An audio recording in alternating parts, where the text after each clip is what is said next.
أشهد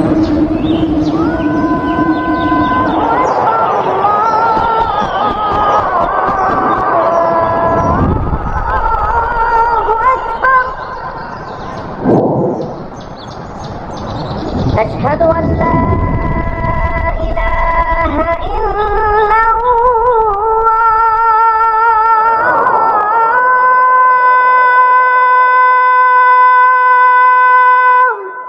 صفا پہاڑی پر چڑھ کر آپ صلی اللہ علیہ وسلم نے فرمایا، لوگوں، عذاب الہی نزدیک آ گیا ہے، تم خدا پر ایمان لاؤ، بتوں کی پوجا چھوڑ دو تاکہ عذاب الہی سے بچ جاؤ۔ یہ سنتے ہی پورے مجمع میں شور مچ گیا۔ اپنے معبودوں کے خلاف سنتے ہی کفار جھنجھلا اٹھے، بگڑ گئے۔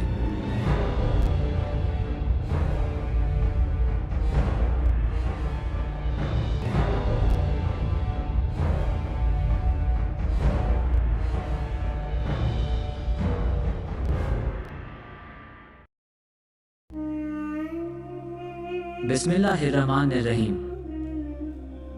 رسول اللہ صلی اللہ علیہ وسلم کی مبارک زندگی ولادت سے لے کر فتح مکہ تک۔ مکہ 611 عیسوی۔ عام تبلیغ۔ حضور صلی اللہ علیہ وسلم نے چپکے چپکے تبلیغ شروع کی تھی، لیکن چونکہ ہر آدمی کے سامنے جو آپ کے پاس آتا اللہ کا حکم بیان فرماتے، ایک خدا کو سب کا پیدا کرنے والا بتاتے، لوگ سنتے لیکن جواب نہ دے پاتے، البتہ اپنے گھروں اور مجلسوں میں جا جا کر اس نئے دین کا ذکر کرتے اور مذاق اڑاتے۔ اس طرح اسلام کا ذکر گھر گھر چھڑ گیا۔ لوگ سن سن کر حیران بھی ہو رہے تھے اور غصے سے دانت بھی پیستے، لیکن یہ پتہ نہ چلتا کہ کون کون مسلمان ہو گئے ہیں، اس لیے چپ رہ جاتے۔ حضور صلی اللہ علیہ وسلم نے علانیہ تبلیغ شروع نہ کی تھی، اس لیے کسی کو ان پر سختی کرنے کی ہمت نہ پڑتی تھی۔ حضرت ابو بکر کا اثر تمام قبیلوں پر تھا، اس لیے اسلام اپنانے کے بعد آپ نے اپنے ہر ملاقاتی سے اسلام کی بات کہنی شروع کر دی۔ لوگ سنتے، اکثر قبول کرتے اور اسلام اپنا لیتے۔ چنانچہ آپ کی کوششوں سے حضرت عثمان بن عفان، حضرت طلحہ بن عبداللہ، حضرت سعد بن ابی وقاص، حضرت عبد الرحمن بن عوف، حضرت زبیر بن عوام ایمان لائے۔ ان ہستیوں میں حضرت عثمان کافی مالدار تھے کہ اسی وجہ سے لوگ انہیں غنی کہا کرتے تھے۔ اب ان سب لوگوں نے مل کر تبلیغ کا کام شروع کیا، لیکن یہ تبلیغ ابھی تک راجداری کے ساتھ ہو رہی تھی۔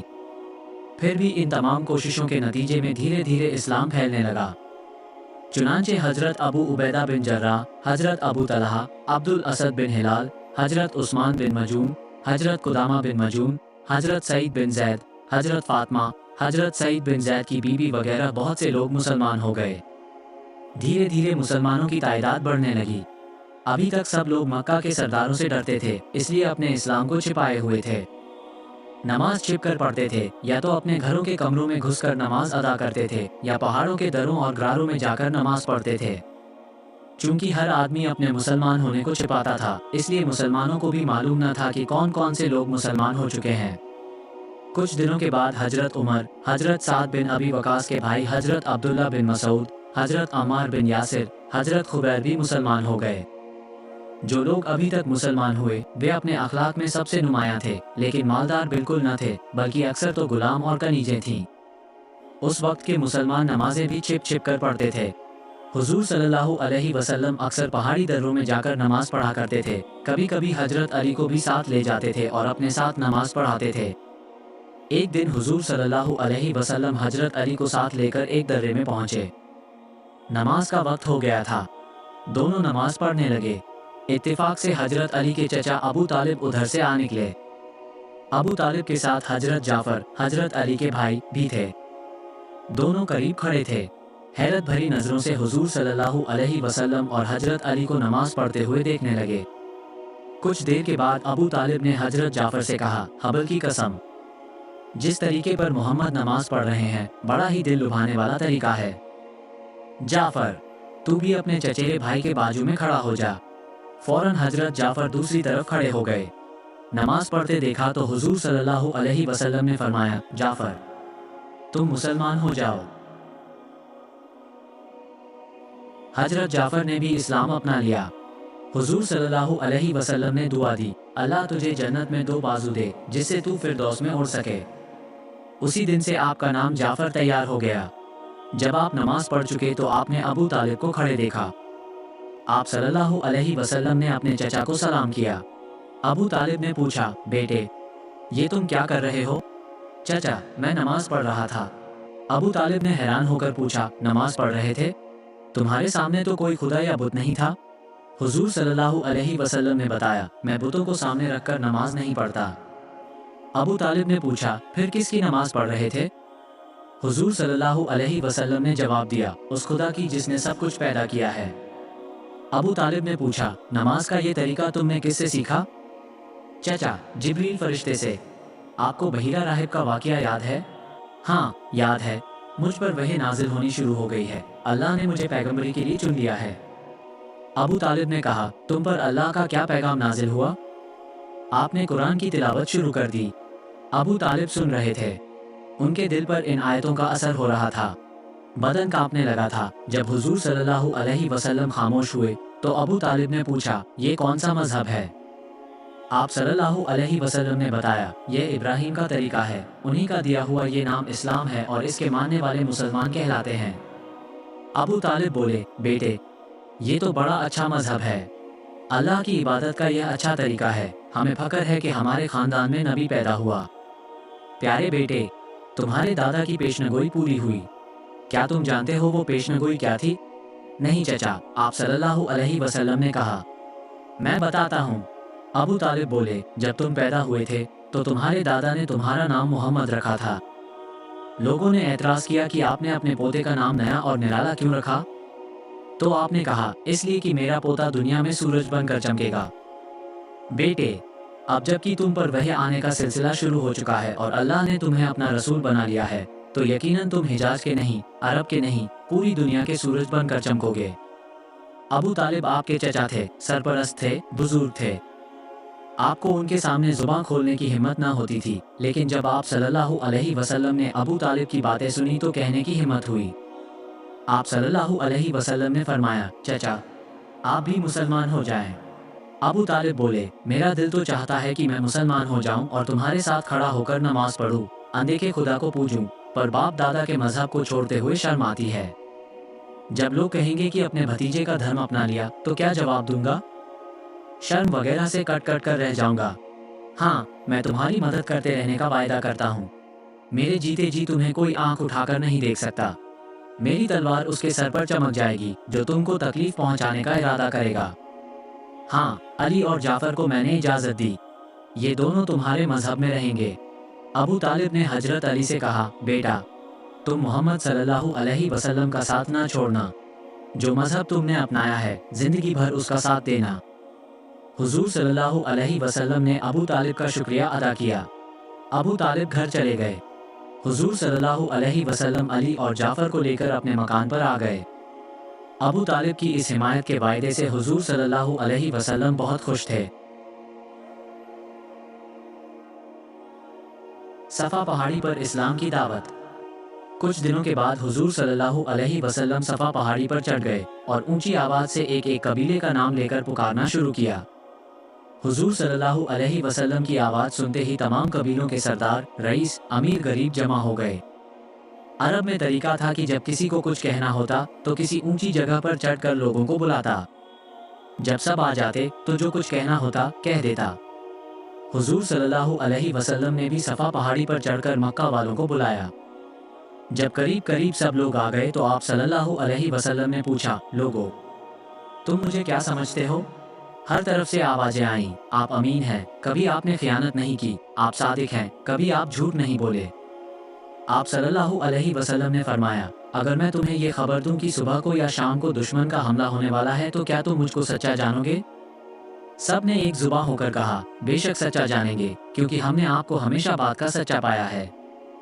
आप सल्लल्लाहु अलैहि वसल्लम ने फरमाया, अच्छा सुनो, अज़ाब इलाही नज़दीक आ गया है। तुम खुदा पर ईमान लाओ, बुतों की पूजा छोड़ दो ताकि अज़ाब इलाही से बच जाओ। ये सुनते ही पूरे मजमे में शोर मच गया। अपने माबूदों के खिलाफ सुनते ही कुफ्फार झुंझला उठे, बिगड़ गए। अबू लहब हंस पड़ा। उसने कहा, तुझ पर हलाकत हो, नौज़ बिल्लाह। क्या तुमने इसीलिए जमा किया है? लोग इतने बिगड़ गए कि आप सल्लल्लाहु अलैहि वसल्लम पर हमले का इरादा कर लिया। यह अलग बात है कि हमला करने की हिम्मत ना पड़ी। हिम्मत न पड़ने की वजह ये थी कि हुजूर सल्लल्लाहु अलैहि वसल्लम बनु हाशिम खानदान से थे, जो कुरैश का सबसे मोहतरम कबीला माना जाता था, और उसके किसी आदमी पर हमला करना आसान न था। इसलिए सब तैश व ताप खाकर रह गए। कुरैश की मुखालिफत। हुजूर सल्लल्लाहु अलैहि वसल्लम ने सफ़ा पहाड़ी पर तशरीफ़ ले जाकर मक्का के तमाम कबीलों को बुलाकर अल्लाह का पैगाम पहुंचाया और साफ साफ कह दिया कि अल्लाह का अजाब करीब आने लगा है। एक अल्लाह पर ईमान ले आओ, उस पर जो सबका पैदा करने वाला है, जो पत्थर के अंदर रहने वाले कीड़े को भी रोज़ी देता है, जो आग में और समंदर में रहने वाले जानवरों को भी जिंदा रख सकता है। इबादत के लायक वही है जिसने सब कुछ बनाया है। बुतों की इबादत छोड़ दो, उन बुतों को जिनको नादानी से तुम और तुम्हारे बाप दादा पूजते हैं। ये बुत न खुदा है, न खुदा के दरबार में इनकी पहुंच है। इन्हें तुमने अपने हाथों से बनाया है। जिन्हें तुम खुद बनाओ वो तुम्हारे खुदा कैसे हो सकते हैं। आप सल्लल्लाहु अलैहि वसल्लम ने ये बातें कब कहीं? उस वक्त जबकि तमाम मक्का और सारा अरब और अरब का कोना कोना बुतपरस्ती की लानत में गिरफ्तार था। सदियों से लोग बुतों को खुदा मानकर परस्तिश कर रहे थे। कभी किसी ने बुतपरस्ती के खिलाफ आवाज़ न उठाई थी, इसलिए कोई भी आदमी बुतों के खिलाफ एक लफ्ज़ भी सुनने को तैयार न था। बुतपरस्ती के खिलाफ बोलने वाले की ज़िंदगी भी खतरे में थी, मगर आपने किसी किस्म के खतरे की परवाह न की, इसलिए कि आपको अल्लाह पर भरोसा था। इसी भरोसे ने आपका हौसला बढ़ा दिया था। ये हौसला वो था जब आप सफ़ा की पहाड़ी पर चढ़कर इस्लाम की दावत दे रहे थे। अगरचे आप उस वक्त कामयाब न हुए, लेकिन आपको पैगाम पहुंचाने की खुशी भी थी।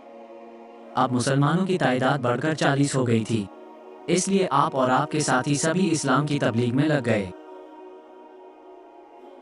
तबलीग के लिए खाने की दावत।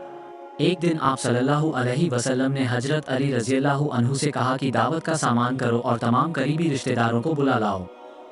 हजरत अली ने दावत का सामान किया और तमाम रिश्तेदारों को बुला लाए। चुनांचे थोड़ी देर में लोग आना शुरू हो गए।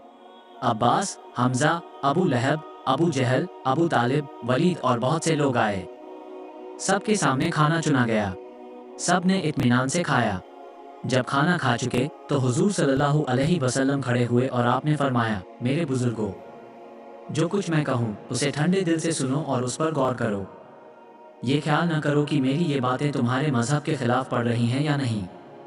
देखो, तुम बुतों को पूजते हो और बुतों को इंसान ने बनाया है। क्या इंसान की बनाई हुई चीज़ भी इंसान का खुदा हो सकती है? फिर बुत भी बहुत है। अगर दुनिया में इतने खुदा हो जाएं तो दुनिया का निज़ाम कायम नहीं रह सकता। ये ख्याल भी सही नहीं है कि पत्थर के बुत खुदा के दरबार में सिफारिश करेंगे। न ये बुत बोल सकते हैं, न सुन सकते हैं, सिफारिश आखिर कैसे करेंगे? मेरा ख्याल है एक अल्लाह ही हम सब का माबूद है। वही आसमानों और ज़मीन का रब है, वही ज़िंदगी और मौत देता है।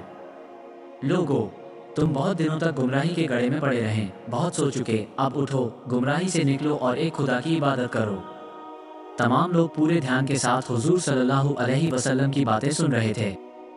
अबू लहब पेच व ताप खा रहा था कि कहीं लोग हुजूर सल्लल्लाहु अलैहि वसल्लम की बातों से मुतासिर होकर अपने बाप दादा का मजहब छोड़कर इस्लाम की गोद में न चले जाएं। इसलिए उसने टोका टाकी शुरू कर दी। वो लोगों के ध्यान को हुजूर सल्लल्लाहु अलैहि वसल्लम की बातों से मोड़ना चाहता था।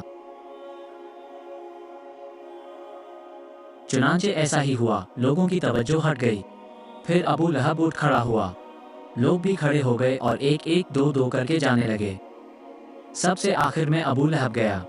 अगरचे इस दावत से भी हुजूर सल्लल्लाहु अलैहि वसल्लम कोई फ़ायदा न उठा सके, लेकिन आपने कोई ख्याल न किया और कुछ दिनों के बाद फिर दावत की गई।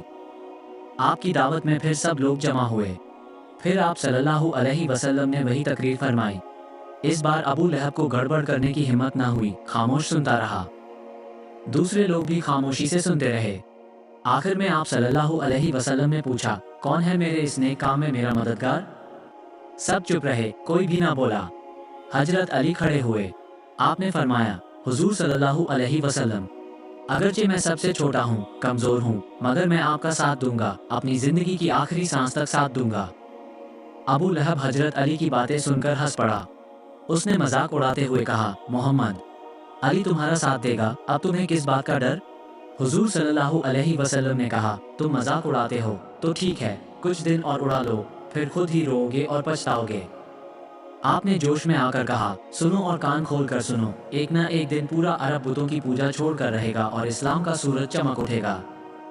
अबू लहब हंसता हुआ उठा और चला गया। اس کے ساتھ ہی تمام لوگ اٹھے اور چلے گئے۔ آج کی دعوت کا بھی کوئی مفید نتیجہ نہ نکلا۔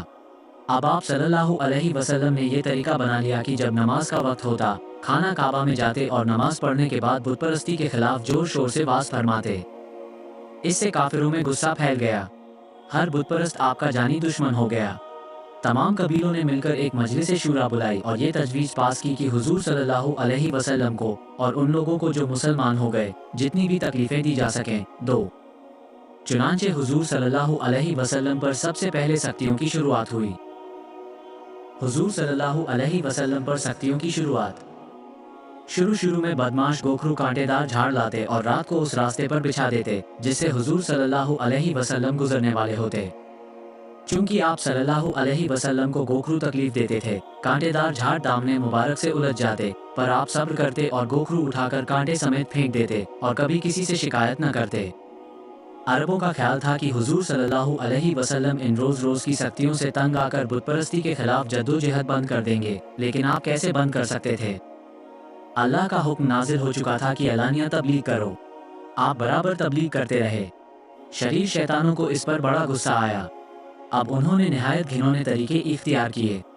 رات کو جب حضور صلی اللہ علیہ وسلم اور آپ سے متعلق لوگ سوتے ہوتے تو گندگی آپ کے بستر پر، کھانا پکانے کے برتنوں پر، پانی پینے کی چھاگلوں پر پھینک آتے۔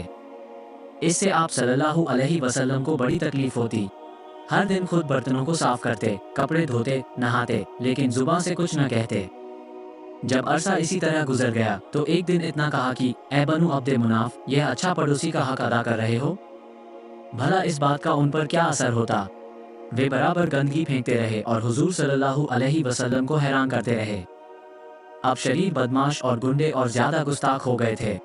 وہ حضور صلی اللہ علیہ وسلم کے سامنے آپ کو برا بھلا کہتے، شاعر، مجنوں، عراف، کاہن وغیرہ وغیرہ کا خطاب دیتے، نعوذ باللہ۔ حضور صلی اللہ علیہ وسلم جہاں جاتے، جس مجمع میں کھڑے ہو کر تقریر کرتے، شریر لوگ وہیں پہنچ کر آوازیں کسنا شروع کر دیتے اور کسی کو آپ کی باتیں نہ سننے دیتے، مگر حضور تھے کہ ان کی کسی بات پر کان نہ دھرتے۔ برابر ہر ایک مجمع میں واعظ اور نصیحت فرماتے رہے۔ ایک دن حضور صلی اللہ علیہ وسلم خانہ کعبہ میں نماز پڑھ رہے تھے۔ عقبہ بن ابیل آ گیا۔ اس نے آپ صلی اللہ علیہ وسلم کے گلے میں چادر ڈال کر اتنا اینٹھا کہ آپ کا دم گھٹنے لگا۔ آنکھیں ابل آئیں اور مبارک چہرہ لال ہو گیا۔ اتفاق سے حضرت ابو بکر رضی اللہ عنہ ادھر سے آ نکلے۔ آپ عقبہ پر جھپٹے اور اسے دھکیل کر ایک طرف کر دیا۔ اس بیچ بہت سے لوگ جمع ہو گئے۔ حضرت ابو بکر نے بلند آواز میں کہا، کیا تم ایسے آدمی کو قتل کرتے ہو جو کہتا ہے کہ میرا رب اللہ ہے؟ یہ سنتے ہی تمام قریش کے لوگ حضرت ابو بکر رضی اللہ عنہ پر جھپٹ پڑے اور انہیں مارنے پیٹنے لگے۔ قریش کے لوگ غصے سے پاگل ہو رہے تھے۔ اتنے میں کچھ نیک دل لوگ آ نکلے اور انہوں نے کہہ سن کر حضرت ابو بکر رضی اللہ عنہ کی جان بچائی۔ اسلام کی راہ میں پہلا خون۔ اسی طرح ایک دن حضور صلی اللہ علیہ وسلم حرم شریف میں نماز پڑھ رہے تھے۔ بہت سے لوگ آپ کے پاس جمع ہو گئے۔ جب آپ نماز پڑھ چکے تو لوگ آپ کی شان میں گستاخی کرنے لگے۔ حضرت حارث بن علا قریب ہی تھے۔ وہ آ گئے اور انہوں نے شریر شیطانوں کو باز رکھنا چاہا۔ لوگ ان پر ٹوٹ پڑے اور انہیں اسی جگہ شہید کر دیا۔ حضور صلی اللہ علیہ وسلم کو ان کی شہادت کا بڑا افسوس ہوا۔ اسلام کی راہ میں یہ پہلا خون تھا جس سے زمین رنگین ہوئی تھی۔ کیونکہ حضور صلی اللہ علیہ وسلم تنہا تھے، کوئی یار و مددگار نہ تھا۔ تمام مکہ والے اس بات کو خوب جانتے تھے، اس لیے شیطانوں کی گستاخیاں دن بدن بڑھتی جاتی تھی۔ حضور صلی اللہ علیہ وسلم کی پیٹھ پر اونٹ کی اوجھری ڈالنا۔ ایک دن آپ بیت اللہ شریف میں نماز پڑھ رہے تھے۔ ابو جہل بھی موجود تھا۔ ابو جہل نے کہا، باہر ابھی اونٹ ذبح ہوا ہے، اس کی اوجھری پڑی ہوئی ہے، کوئی اسے اٹھا کر لاؤ اور محمد صلی اللہ علیہ وسلم کے اوپر ڈال دو۔ عقبہ نے کہا، میں لاتا ہوں۔ چنانچہ وہ گیا اور 2 آدمیوں کو ساتھ لے کر اوجھری اٹھوا لایا۔ جب حضور صلی اللہ علیہ وسلم سجدے میں گئے تو اس نے اوجھری آپ صلی اللہ علیہ وسلم کی پیٹھ پر رکھ دی۔ دشمن اپنی اس شیطانی حرکت پر کھلکھلا کر ہنسنے لگے۔ اس مجمع میں حضرت عبداللہ بن مسعود بھی موجود تھے۔ یہ مسلمان ہو چکے تھے۔ دل میں دشمنوں کی اس حرکت پر کڑ رہے تھے، لیکن کچھ کہنے یا اوجھری اٹھانے کی ہمت نہ ہوتی تھی۔ चुपचाप खड़े रहे। इत्तिफाक से हजरत फातिमा रजी अल्लाह अन्हा, जो हुजूर सल्लल्लाहु अलैहि वसल्लम की सबसे छोटी साहबजादी थी, उधर आ निकली। आप अभी बहुत छोटी थीं। अपने अब्बा की यह हालत देखकर बहुत दुखी हुई। उन्होंने अपने नन्हे नन्हे हाथों से ओझरी को सरकाया और खड़े होकर तमाम दुश्मनों को भला बुरा कहा। किसी को उनसे कुछ कहने की हिम्मत न हुई। जब हुजूर सल्लल्लाहु अलैहि वसल्लम नमाज से फारिग हुए तो आपने हजरत फातिमा की पेशानी चूमकर कहा, बेटी, क्यों उन्हें बुरा कह रही हो? उनकी आंखें नहीं हैं। अगर ये पहचान लेते तो ऐसी हंसी उड़ाने की बातें न करते। तुम उनको बुरा भला ना कहो, बल्कि दुआ करो कि अल्लाह उन्हें देखने और समझने की ताकत दे। इसके बाद आप सल्लल्लाहु अलैहि वसल्लम हजरत फातिमा को अपने साथ लेकर वापस चले आए। मुसीबतें यहीं ख़त्म नहीं हुई, बल्कि दिन ब दिन बढ़ती ही गईं।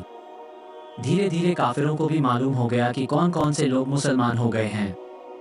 इसलिए उन्होंने एक बड़ी मजलिस शूरा बिठाने का इरादा कर लिया और तैयारियां शुरू कर दी।